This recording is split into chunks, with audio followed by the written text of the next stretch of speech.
जियावर नखत्राना में चल रही पूरी नवरात्रि महोत्सव के उपलक्ष्य में विष्णु समाज द्वारा भव्य रूप से नवरात्रि मनाई जा रही है।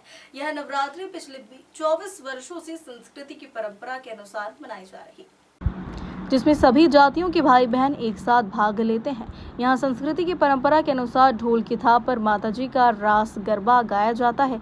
8वें दिन हवन की रात को छोटे बच्चों द्वारा सामूहिक महाआरती और कुमारिकाओं का पूजन किया जाता है। दशहरे के दिन समाज के सभी बंधुओं द्वारा सामूहिक महाप्रसादी का आयोजन किया जाता है। प्रतिदिन देर रात तक माताजी के पूजन के साथ महिला मंडल और युवा मंडल द्वारा रास गरबे का आयोजन किया जाता है। समाज के अध्यक्ष त्रिकम गोस्वामी, मंत्री प्रवीण भाई वालंद, समाज के नेता मंगल भाई वालंद, जयंती भाई गोस्वामी, भरत भाई ठक्कर, कृष्णकांत भाई पंड्या, महिला मंडल की जयश्री बेन पंड्या, मीनाबेन गोस्वामी, विजयाबेन गोस्वामी ने बताया कि जोश की पत्नी बेन राठौर सहित बड़ी संख्या में समाज के कार्यकर्ता मिलकर यह उत्सव मना रहे हैं। बोलो अम्बे मात की जय।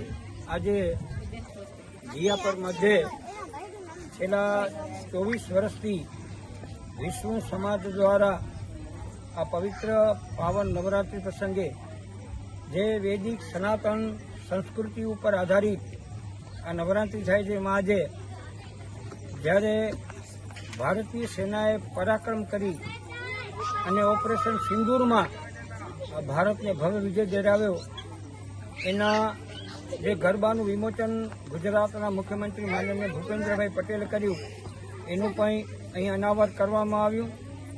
શાસ્ત્રે શસ્ત્ર પૂજન, જે આપણા શાસ્ત્રમાં શસ્ત્રનું પૂજન કરવામાં આવે છે, એનું પૂજન પણ વિષ્ણુ સમાજના અમારા આદરણીય પ્રમુખ શ્રી ત્રિકમવન ગોસ્વામી, મંત્રી પ્રવીણભાઈ, અમારા અગ્નિ ભરતભાઈ ઠક્કર સાથે અનેક આગેવાન દ્વારા આજે શસ્ત્ર પૂજન પણ કરવામાં આવ્યું છે।